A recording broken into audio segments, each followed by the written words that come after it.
Hello students, welcome to my channel history hub. हमने अपने पिछले लेक्चर में सल्तनत काल के जो स्थापत्य कला है उसके बारे में अध्ययन अपना शुरू किया था, और जिसमें हमने अपना जो पहला लेक्चर था उसमें हमने मामलुक वंश के जो स्थापत्य थे, जैसे कुतुब मीनार है, इनके सबके बारे में पढ़ा था। कुवत्तुल इस्लाम, 2.5 दिन का झोपड़ा, या फिर तारकिन का दरवाज़ा, इल्तुतमिश का बनाया हुआ मकबरा, और सुल्तानगढ़ी या बलबन का मकबरा, इन सब के बारे में हमने पिछले अपने लेक्चर में अध्ययन कर लिया था। तो यदि आपने वो लेक्चर ना देखा हो तो उसको जाके देख लें, क्योंकि आज हम उसी के आगे बढ़ेंगे और खिलजी वंश की जो स्थापना हुई थी उसमें जो स्थापत्य है उसके बारे में हम अध्ययन करेंगे सल्तनत काल में। और मैं अपने पिछले लेक्चर का लिंक इसमें डाल दूंगा डिस्क्रिप्शन में, तो यदि आपने वो लेक्चर ना देखा हो तो उसको देख लें। और मेरे चैनल को यदि आपने अभी तक लाइक और सब्सक्राइब ना किया हो तो इसको लाइक कर दें, इस वीडियो को सब्सक्राइब कर दें, जिससे आने वाले जो वीडियोज़ हैं हम जब आगे आगे चल के तुगलक और सैयद और लोधी के स्थापत्य कला की बात करेंगे तो उसका आपको नोटिफिकेशन मिलता रहे। तो हम शुरू करते हैं अपना आज का लेक्चर, खिलजी वंश का स्थापत्य कला। सबसे पहले हम इसकी विशेषता जान लेते हैं कि खिलजी वंश ने जो स्थापत्य किया वो किस तरह से, जो उनका आर्किटेक्चर था वो किस तरह से, जो इससे पहले के शासक थे, जो मामलुक वंश के शासक थे, उनसे किस तरह से भिन्न था, किस तरह से उनसे अच्छा था या उनसे खराब था, उसकी हम एक बार परीक्षा कर लेते हैं। तो इन्होंने जो इमारतें बनाई उनकी नींव काफ़ी गहरी खोदी गई और काफ़ी मजबूत नींव थी, और जो कुर्सी थी वो ऊंची नहीं बनाई गई। इसका एक इमारत, एक अपवाद है जिसके बारे में हम आगे चल के बात करेंगे, इलाही दरवाजे, उसकी कुर्सी ऊंची बनाई गई थी। बाकी सबकी कुर्सियां जो हैं वो ऊंची नहीं बनाई गई। वैज्ञानिक तकनीक से बनाई गई मेहराबों और गुम्बदों का प्रयोग शुरू हो गया, और आकार में घोड़े की नाल नुमा मेहराबों का प्रयोग यहाँ से अब आरंभ होता है, और मेहराबों में अधिक सजावट का भी प्रयोग हो गया। जैसे हमने देखा था पिछले अपने लेक्चर में अरबेस्क और कूफ़ी की हमने बात की थी। तो कूफ़ी जो थी वो एक तरह की लिखने की, कुरान की आयतें लिखने का एक तरीका है, और अरबेस्क जो था वो आपने देखा किस तरह से बेल बूटों से जो सजावट की जाती है और उसके बीच में जो कुरान की आयतें लिखी जाती हैं वो अरबेस्क है। तो इसका जो प्रयोग था वो कुतुब मीनार में हमने देखा था, किस तरह से मैंने आपको फ़ोटो दिखाई दी, और इसका प्रयोग अब काफ़ी ज़्यादा अधिक मात्रा में होने लग गया खिलजी वंश के जो स्थापत्य है उसमें। अब इसमें जो खिलजी वंश की जो स्थापत्य कला है उसमें सबसे ज़्यादा जो भवन का निर्माण है वो अलाउद्दीन खिलजी कराता है, और जो इसका प्रथम सुल्तान है, जो इसका संस्थापक है खिलजी वंश का, जलालुद्दीन खिलजी, उसने कोई भी भवन का निर्माण कराना आरंभ नहीं किया, ना ही किसी को कराया। बस उसने एक किलोकड़ी नाम का एक महल था, जो कि जो बलबन के जो पौत्र थे उन्होंने जिसका निर्माण शुरू कराया था, उसने जलालुद्दीन खिलजी ने उसको खाली पूर्ण किया था। तो ये जो अलाउद्दीन खिलजी है उसके जो निर्मित भवन हैं वो पूर्व सुल्तानों के भवनों से काफ़ी अधिक श्रेष्ठ और उसके उत्तराधिकारी तुगलकों से कहीं अधिक भव्य हैं। तो इनमें भव्यता के तत्व बहुत ज़्यादा हैं, बहुत ज़्यादा आपको साज सज्जा सजावट मिलेगी देखने को, अलंकरण मिलेगा, बहुत ज़्यादा हिंदुओं के भी तत्व और आपको बौद्धों के भी तत्व मिलेंगे। तो इसके बाद जो तुगलकों का हम स्थापत्य देखेंगे वो देखेंगे हम किस तरह से एकदम साधारण स्थापत्य है, उसमें बहुत ज़्यादा अलंकरण नहीं है, और ऐसा देखने से लगता है कि जो सल्तनत है उसमें अलाउद्दीन खिलजी के पास बहुत ज़्यादा धन ऐश्वर्य था, इसको इतनी इसकी विस्तृत स्थापत्य कला को सुदृढ़ करने के लिए। तो इनका जो स्थापत्य है वो पुराने जो सुल्तान थे, जो मामलुक वंश के सुल्तान थे, उनसे अधिक मजबूत भी है, श्रेष्ठ भी है कह सकते हैं, और उत्तराधिकारी जो इनके तुगलक थे उनसे कहीं अधिक भव्य है। अलाउद्दीन जो था वो साम्राज्यवादी सुल्तान था। जैसे हमने अपने सल्तनत काल के जो राजनीतिक इतिहास हमने जब पढ़ा था पहले, तो देखा था किस तरह से साम्राज्य अपना विस्तार करता है। तो साम्राज्यवादी सुल्तान होने के साथ साथ वो एक महान निर्माता भी था, क्योंकि उसने बहुत सारे भवनों का निर्माण किया है। और बर्नी कहता है, बर्नी हमको जो समकालीन इतिहासकार है वो ये सूचना देता है कि अलाउद्दीन के समय सल्तनत के पास वास्तुशिल्पियों और राजगीरों की एक सेना थी जिसकी संख्या बताता है 70,000 थी। तो देखिए किस तरह से इतनी बड़ी आर्किटेक्ट जो थे उसके पास इतने ज़्यादा थे, जो एकदम कुशल आर्किटेक्ट थे। तो उनकी जो संख्या है वो बर्नी बताता है 70,000 थी। अब हम देख लेते हैं खिलजियों ने कौन कौन से भवनों का निर्माण किया है।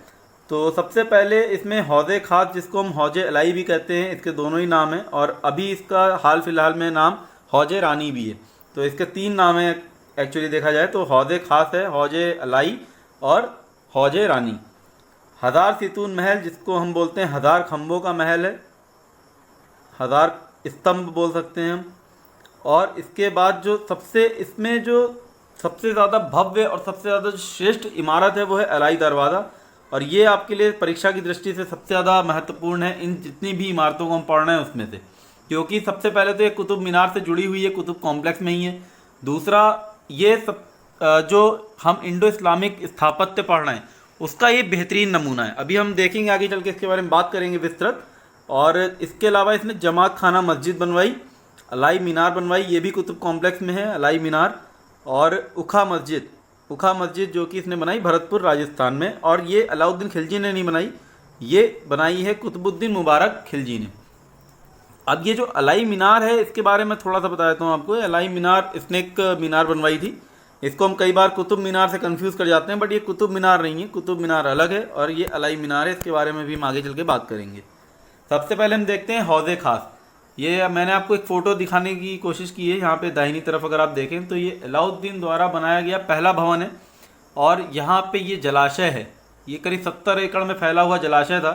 और ये पहला भवन उसने अपने जो राज्यारोहण हुआ था 1296 में, उसी वर्ष इसने इसको आरंभ कर दिया था। और फिरोज शाह तुगलक ने आगे चलकर इसकी मरम्मत कराई है। अब यहाँ पे जो भवन बने हुए हैं ये सारे के सारे अलाउद्दीन खिलजी के समय में बनाए गए थे, और इसकी कुछ की मरम्मत और पुनर्निर्माण जो है वो फिरोज शाह तुगलक ने कराया है। तो ये हौजे खास से जुड़े हुए दोनों सुल्तान हैं, अलाउद्दीन खिलजी और फिरोज शाह तुगलक। आगे चल के इसमें कुछ इमारतें जो है वो सिकंदर लोदी भी बनाता है, और कुछ स्मारक जो है सिकंदर लोदी बनाता है। तो इसमें 3 सुल्तान इस तरह से जुड़ जाते हैं इस हौजे खास से। और खुसरो ने इसके बारे में लिखा है, इसके बारे में खुसरो ने ये लिखा है कि पानी के बीच गुंबद समुद्र की सतह पर बुलबुले के समान लगती है। मतलब जैसे समुद्र है, उसकी जो सतह है उसके ऊपर कोई ऐसा बुलबुला उड़ गया हो, ऐसा ये गुंबद प्रतीत होती है। यहाँ पे जो इमारतें बनी हैं उसकी गुंबद कुछ इस तरह से प्रतीत होती हैं। इसके अलावा इसने दूसरी सबसे महत्वपूर्ण निर्माण किया है, इसी के बाद 1303 में किया है, और ये एक नगर की स्थापना करता है जिसका नाम है सिरी। और यहाँ पे एक किले का भी निर्माण करता है, जो आप फोटो में देख रहे हैं ये एक किला है, और यहाँ पे एक नगर का निर्माण कराया गया जिसको बरनी नया शहर कहता है। और ये निर्माण इसने केवल इसलिए किया था कि इसको मंगोलों से अपनी राजधानी को सुरक्षा पहुँचानी थी। और ऐसा जॉन मार्शल भी कहते हैं कि जो राजधानी में जो जनसंख्या बढ़ रही थी उनकी सुरक्षा के लिए अलाउद्दीन खिलजी ने इस नगर का निर्माण किया और इस दुर्ग का निर्माण किया, जिसको हम कुश्के सिरी या अलाई किला के नाम से भी जानते हैं। तो ये जो दुर्ग है इसको हम कुश्के सिरी या अलाई किला के नाम से जानते हैं। और ये कुश्के सिरी या अलाई किला जो भी है, ये सिरी एक नगर उसने बसाया है दिल्ली में। दिल्ली जैसे कभी हम दिल्ली का इतिहास अगर हम पढ़ेंगे तो कितनी बार बसी है और कितनी जगह बसाई गई हैं। तो ये सिरी जो है ये भी एक नगर है, 7 नगरों का उसको शहर बोलते हैं दिल्ली को, तुगलकाबाद जिसमें से एक है। उसी तरह से ये सिरी जो है ये कुतुब मीनार के उत्तर पूर्वी में है, और ये कुतुब मीनार से लगभग 5 किलोमीटर दूर है। तो इसके निर्माण कराया था, और ये बहुत ही ज़्यादा इसके लिए रक्षात्मक नीति से काफ़ी महत्वपूर्ण साबित होती है, क्योंकि जो मंगोल आते हैं वो दिल्ली में जब इस नगर को, इस किले को घेराबंदी जिसकी करते हैं वो, मगर इसको भेद नहीं पाते, जो तरगी है वो उसको भेद नहीं पाता और वापस चला जाता है। तो इस तरह से दिल्ली की रक्षा करता है अलाउद्दीन खिलजी। इसके बाद इसने बनाया है 1000 सेतुन यानी 1000 खम्भों का एक महल बनाया था, जो अभी प्रेजेंटली अगर हम देखें तो बहुत ही जीर्ण शीर्ण अवस्था में है। इस फोटो में आप देख पा रहे होंगे। लेकिन ये जो महल था, ये इस सिरी जो हमने किला भी देखा, जो नगर है, उसी में ये भव्य महल का निर्माण किया था, और ये 3 मंजिला था। तो एक काफ़ी विस्तृत इमारत थी, बहुत अपने समय की सबसे बहुत ही विस्तृत इमारत इसको हम कह सकते हैं। और इसकी जो 3 मंजिल थी वो कुछ इस प्रकार की थी कि पहली मंजिल में विभिन्न मंत्रालयों के कार्यालय थे, मतलब कार्यालय विभाग जो ऑफिसर्स थे, बहुत सारे जो उसके इम्पोर्टेंट ऑफिसर्स रहते थे जिनसे वो वार्तालाप कर सके, और जो ऑफिशियल उसके जो डॉक्यूमेंट्स हैं या जो कार्रवाई कर रहे हैं, जो ऐसी कार्रवाई चल रही है जो कि ऑफिशियल है, उसके लिए वहाँ पे मंत्रालय बने थे। और जो दूसरी मंजिल थी वहाँ पे सिंहासन था, वहाँ पे सरकारी कमरे थे, और वहाँ पे सुल्तान का निवास स्थान था। और इसकी जो तीसरी मंजिल थी वो सुल्तान के हरम के लिए इस्तेमाल की जाती थी। तो अब ये जो दूसरी मंजिल है वहाँ पे सिंहासन लगा है, दरबार लग रहा है, और वहाँ पे उसका निवास स्थान भी है। जो सबसे नीची मंजिल है वहाँ पे सरकारी अधिकारी बैठे हुए हैं, जो आवाजवाही हो रही है, बाकी लोगों से, निम्न स्तर के अधिकारियों से वो नीचे ही दब के रह जा रही है। तो इस तरह से जो योजना थी पूरी, वो काफ़ी सुयोजनित, मतलब इतना इसको योजनाबद्ध इसको बनाया गया था कि सुल्तान को ऊपर वाले बीच वाले मंजिल में रखा गया था, जिससे कि जो निम्न अधिकारी हैं वो सुल्तान तक सीधे तौर पे ना पहुँचे, और वो नीचे जो उसके अधिकारी बैठे हुए हैं प्रथम मंजिल में, वहीं पे जो भी उनसे काट छांट होनी है या जिसको सुल्तान तक भेजना है, बस वही सुल्तान तक पहुंच सकता था। अब ये जो सबसे महत्वपूर्ण इमारत है खिलजी वंश की, वो है अलाई दरवाज़ा। अभी आप देख पा रहे होंगे कुतुब मीनार आपको दिख रही है, जिसके बारे में हमने पिछले अपने लेक्चर में पढ़ा था। उसी का ये प्रवेश द्वार है अलाई दरवाज़ा, और ये इसका निर्माण अलाउद्दीन ने 1310-1311 में लगभग शुरू कराया था। इसका उद्देश्य था, जो कुव्वतुल इस्लाम मस्जिद है, यहाँ पे ऐसे दिख रही होगी, कुव्वतुल इस्लाम एक मस्जिद है, इसमें 4 प्रवेश द्वार ये बनाना चाहता था, 2 पूर्व में, 1 दक्षिण में और 1 उत्तर में। किंतु ये एक ही प्रवेश द्वार बना पाता है और ये दक्षिण में है। अब ये प्रश्न हो सकता है आपसे यहाँ से निकल के आ जाए कि ये कितने प्रवेश द्वार बनवाना चाहता था और अभी कितने हैं। तो अभी अलाई दरवाज़ा एक ही है और ये दक्षिण में है। अब इसके बारे में हम थोड़ी सी इसकी चर्चा कर लेते हैं, इसका जो स्थापत्य है और इसमें क्या क्या विशेषताएं हैं। तो इसका, जैसे मैंने आपको बताया था कि खिलजी का जो निर्माण था, खिलजियों का, वो नीची कुर्सी पे हुआ करता था, उसकी कुर्सियाँ ऊंची नहीं थी। लेकिन ये जो इमारत बनी है, इसकी कुर्सी ऊंची है। जैसा आप देख पा रहे होंगे, यहाँ से ये इमारत यहाँ से शुरू होती है और ज़मीनी स्तर से काफ़ी ऊंचा है। तो ये इसकी जो इसकी बनावट है वो ऊंची कुर्सी पे शुरू है। और ये जो जगह है, यहाँ पे काफ़ी बेल बूटे की सजावट देखने को हमको मिलती है। और ये दरवाजे में लाल पत्थर और संगमरमर का प्रयोग हुआ है, दोनों ही का प्रयोग हुआ है। बहुत ही सुंदर ढंग से इसमें कुरान की आयतें लिखी गई हैं। और पहली बार इसी की गुंबद में विशुद्ध वैज्ञानिक विधि का प्रयोग हुआ है। तो यहाँ से अब हमसे ऑब्जेक्टिव प्रश्न बन जाता है कि सल्तनत कालीन किस इमारत में विशुद्ध वैज्ञानिक गुंबद का प्रयोग पहली बार हम पाते हैं, या पहली बार ना कि सल्तनत इतिहास बल्कि पूरे भारत के इतिहास में प्राचीनतम साक्ष्य है कि विशुद्ध वैज्ञानिक विधि से गुंबद का प्रयोग किया गया है। और ये पहली वास्तविक गुंबद भी है। तो ये दोनों ही, इसकी गुंबद काफ़ी ज़्यादा महत्वपूर्ण है। ये इसकी गुंबद आप देख पा रहे हैं यहाँ पे, ये काफ़ी महत्वपूर्ण है और इससे प्रश्न आ जाते हैं कई बार। और यहाँ पे आपको दिख रहा होगा कि जालियाँ बनी हुई हैं बहुत ही बारीक बारीक। ये जो बारीक बारीक जालियाँ हैं, ये इसकी बहुत ही ज़्यादा खासियत है। और इसकी बारीक कारीगरी और जालियाँ जो है वो देखने योग्य हैं। और इसके अलावा इसमें जो और खासियत है वो है, दरवाज़ों में घोड़े की नाल के आकार के मेहराब बने हैं। ये जो मेहराब आप देख पा रहे हैं यहाँ पे, ये मेहराब, इसको अगर हम देखें तो ये घोड़े के नाल के आकार के हैं।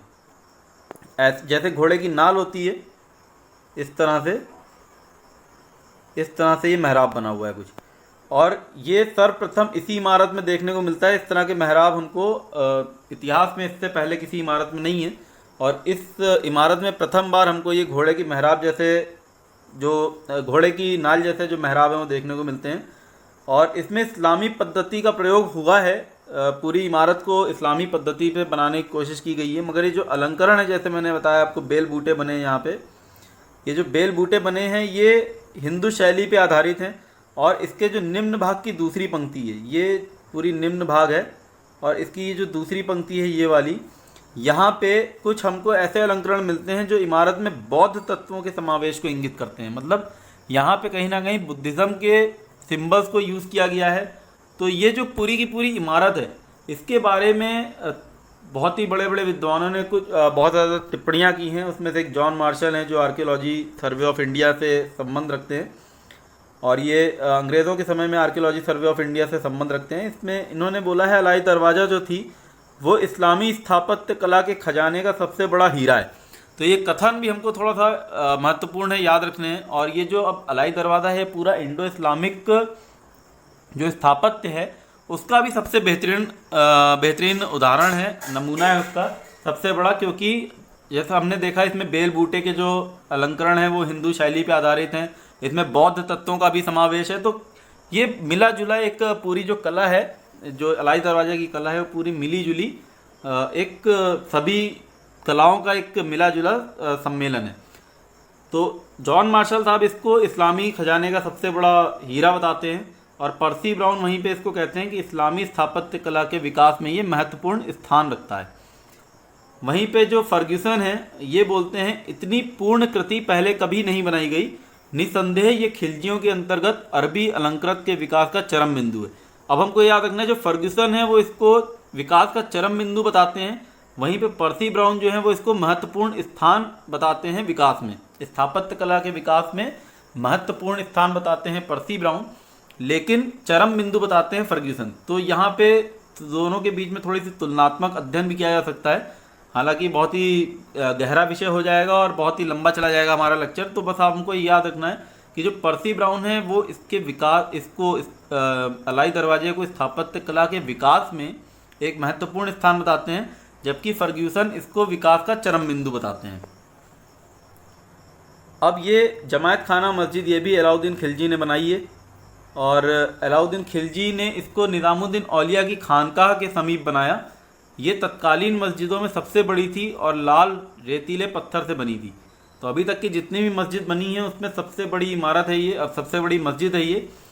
लेकिन इसके डाट पे जो कमल के पुष्प हैं वो यहाँ फिर से हिंदू शैली का प्रभाव का आभास कराते हैं, लेकिन ये पूर्ण इस्लामी परंपरा से निर्मित भारत में प्रथम मस्जिद है। तो यहाँ से ये प्रश्न फिर से बन जाएगा, ये बहुत ही इम्पोर्टेंट फैक्ट है आपके लिए कि इस्लामी परंपरा से निर्मित भारत में प्रथम मस्जिद कौन सी है, या पूर्ण इस्लामी परंपरा से निर्मित कौन सी है। तो ये जमायत खाना मस्जिद है, और ये निज़ामुद्दीन औलिया दिल्ली। जगह भी हमसे कई बार पूछ ली जाती है कि कौन सी मस्जिद या कौन सा निर्माण कार्य कहाँ पे हुआ, किसने कराया, उसकी महत्वता क्या है। जो भी स्थापत्य से प्रश्न आएंगे वो इन्हीं 3 हेड के अंदर आएंगे कि ये इमारत कहाँ बनी, किसने बनवाई और उसकी विशेषता क्या है। तो ये जमायत खाना मस्जिद दिल्ली में बनाई गई है अलाउद्दीन खिलजी ने, और विशेषता ये पूर्ण इस्लामी परंपरा से निर्मित प्रथम ऐसी मस्जिद है, और ये बनी है लाल रेतीले पत्थरों से। ये भी कई बार प्रश्न में आ जाता है। और ये कहाँ बनी है? निज़ामुद्दीन औलिया की खानकाह के पास। अलाई मीनार, अब ये एक सबसे ज़्यादा कंफ्यूजिंग वर्ड है अलाई मीनार। जैसे हमने कुतुब मीनार पढ़ा तो लोगों को लगता है कि कुतुब मीनार की तरह ही हो सकता है कुतुब मीनार का दूसरा नाम अलाई मीनार हो। तो यहाँ से कभी कभी प्रश्न भी आता है कंफ्यूज करने के लिए, आयोग ऐसे प्रश्न उठा लेता है कहीं ना कहीं से ढूंढ के। तो जो कुतुब मीनार है ये अलग है, इसीलिए मैंने ये इस तरह की फ़ोटो डाली जिसमें कुतुब मीनार और अलाई मीनार दोनों आपको दिख जाए अलग अलग। कुतुब मीनार ये कुतुब कॉम्प्लेक्स है, एक बड़ा सा कॉम्प्लेक्स जहाँ पे कुतुबुल इस्लाम अलाई दरवाज़ा है, इल्तुतमिश का मकबरा है, वहीं पे ये अलाई मीनार भी है। और ये अलाई मीनार अलाउद्दीन खिलजी ने बनवाई थी, और अलाउद्दीन खिलजी का ऐसा मानना था कि जो कुतुब मीनार है वो उससे दुगनी ऊंची एक इमारत बना सकता है, और इस तरह से वो अगर कुतुब मीनार से दुगनी ऊंची इमारत बनाएगा तो उसकी जो ख्याति है, जो उसकी प्रसिद्धि है वो ज़्यादा बढ़ जाएगी पहले के सुल्तानों से। तो ये खुद को श्रेष्ठ साबित करना चाहता था, बहुत ही एम्बिशियस था, जैसे कि हमने अपने लेक्चर्स में पहले भी देखा है अलाउद्दीन खिलजी के बारे में कितना एम्बिशियस है वो। तो ये इस तरह की मंजिल इमारत बनाना चाहता था, लेकिन इसको एक मंजिल तक बना पाया था। 72 फुट की ये पहुंच गई थी ऊंचाई इसकी, लेकिन इसके 72 फुट की ऊंचाई पहुंचने तक और एक मंजिल बनने तक उसकी मृत्यु हो जाती है अलाउद्दीन खिलजी की 1316 में। और ये इसको बाद में कोई भी सुल्तान इसको पूर्ण नहीं करवाता, इसको इतना ऊंचा बनाने की कोशिश नहीं करता है। तो आज के दिन में ये उसी अवस्था में जिस अवस्था में अलाउद्दीन खिलजी ने इसको बनाया था। अभी हमारे लेक्चर की आज का सबसे अंतिम इमारत है उखा खान। इसको कुतुबुद्दीन मुबारक खिलजी ने बनाया था, अलाउद्दीन के बेटे ने, और इसका निर्माण भरतपुर में कराया गया है, भरतपुर यानी राजस्थान में। और राजस्थान में इसका जो निर्माण हुआ है, इसकी जो शैली है वो दिल्ली की शैली के साथ साथ कुछ प्रांतीय स्वरूप रखती है, ऐसा पर्सी ब्राउन हमको बताते हैं। यानी कि इसमें कुछ ना कुछ स्थानीय कला से जुड़ी हुई चीज़ें हैं। स्थानीय कला यानी इसमें राजस्थान के जो स्थापत्य है उसका कहीं ना कहीं इस पर प्रभाव पड़ता है। तो ऐसा हो सकता है कि ये जो मस्जिद बनी है वो स्थानीय जो वहाँ पे जो कारीगर थे उनको इस्तेमाल किया गया होगा, तो उनमें इस मस्जिद में उनकी शैली का प्रभाव हमको साफ दिखाई देता है। तो ये हमारा आज का लेक्चर था, पूरा खिलजी वंश का हमने स्थापत्य कला पढ़ा है अच्छे से। यहाँ से 1-2 प्रश्न कभी कभी बन जाते हैं। अगले लेक्चर में हम अपना तुगलक वंश का स्थापत्य पढ़ेंगे।